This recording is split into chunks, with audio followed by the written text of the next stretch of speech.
த Lord. எது நேரங்களை காலங்களை வீணடிக்க கூடாது. அன்புக்குள்ள நீங்க வந்துட்டீங்கன்னா, நிறைய பேர் ஏன் அன்புக்குள்ள வரத்துக்கு பயப்படுறாங்க அப்படின்னா,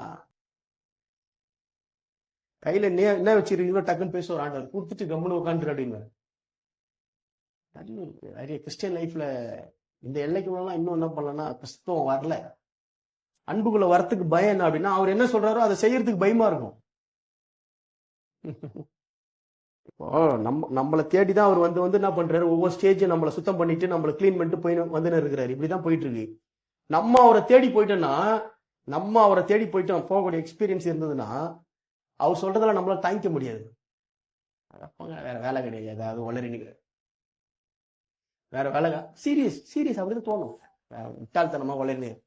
ஏன் அப்படின்னா, நம்முடைய இருதயம் ஃபுல்லா நிரம்பினது என்ன அப்படின்னா, இந்த ஆடம் கல்ச்சர் தான் நமக்கு இருதயத்தில் நிரம்பி இருக்கு. இதான் நம்ம அப்பா அம்மா சொல்லி கொடுத்தோம், நம்ம தாத்தா பாட்டி சொல்லி கொடுத்தோம், நம்ம நண்பர்கள் பார்த்திருக்காங்க. இந்த லைஃப் பாத்தீங்கன்னா, இவருடைய லைஃப் நமக்கு பைத்தியக்காரத்தனமா தோணும்.